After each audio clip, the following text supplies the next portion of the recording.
Hi welcome to our channel ma'am style recipes. ఈరోజు చేయబోతున్న recipe దొండకాయ రైస్.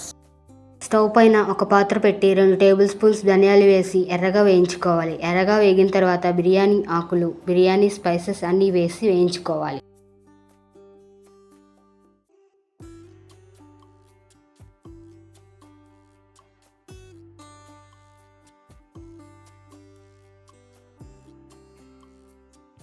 ఇవన్నీ దోరగా వేగిన తర్వాత కొబ్బరి ముక్కలు కూడా వేసి 1/2 నిమిషం తర్వాత 1 టేబుల్ స్పూన్ నువ్వులు వేసుకుని మొత్తం అన్నీ ఎర్రగా వేగే వరకు ఉంచి తీసి పక్కన పెట్టుకొని చల్లారనివ్వాలి.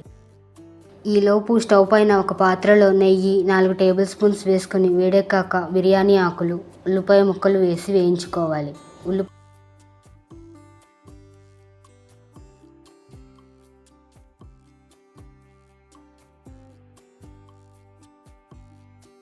ముక్కలు లైట్గా వేగిన తర్వాత జీడిపప్పులు కూడా వేసి మొత్తం ఎర్రగా వేయించుకోవాలి.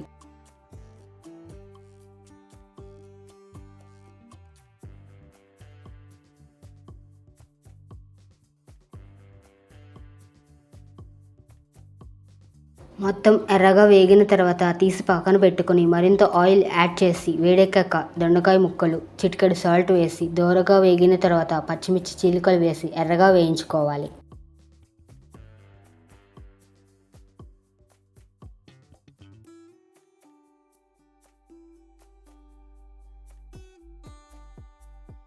మొత్తం ఎర్రగా వేగేలోపు ముందుగా వేయించి పెట్టుకున్న స్పైసెస్ని మిక్సీ జార్లో వేసి గ్రైండ్ చేసుకోవాలి. ఈ విధంగా గ్రైండ్ చేసుకున్న పౌడర్ని వేగిన దొండకాయ ముక్కల్లో వేసి అందులో 2 టీ స్పూన్స్ కారం కూడా వేసి మిక్స్ చేసుకోవాలి.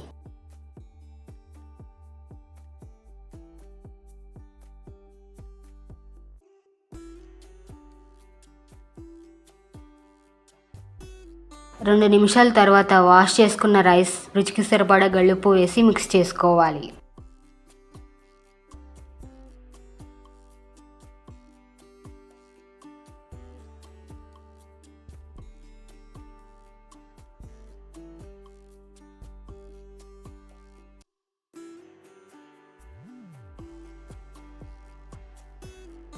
బియ్యంలో నీరు ఎగిరే వరకు ఉంచి ఆ తర్వాత కరివేపాకు, కొత్తిమీర వేసి మిక్స్ చేసి కప్పు బియ్యంకి 2 కప్పులు వాటర్ పోసుకోవాలి.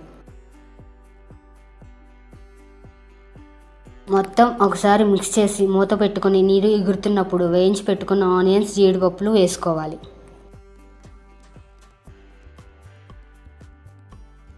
అలాగే కొత్తిమీర చల్లి అలాగే కొంచెం నెయ్యి వేసుకుని మూత పెట్టుకుని ఆవిరి పోకుండా పైన ఏదైనా బరువు పెట్టి మొత్తం ఎగిరే వరకు ఉంచాలి. 20 నిమిషాల తర్వాత చూస్తే పర్ఫెక్ట్గా కుక్ అయిపోయింది. అంతే, దొండకాయ రైస్ రెడీ. మీరు కూడా ట్రై చేసి ఎలా ఉందో కామెంట్లో తెలపండి. మీకు ఈ వీడియో కనుక నచ్చినట్లయితే లైక్ చేసి మీ ఫ్రెండ్స్ అండ్ ఫ్యామిలీకి షేర్ చేయండి. అలాగే సబ్స్క్రైబ్ చేసి బెల్ ఐకాన్ యాక్టివేట్ చేసుకోవడం మర్చిపోకండి. Thank you.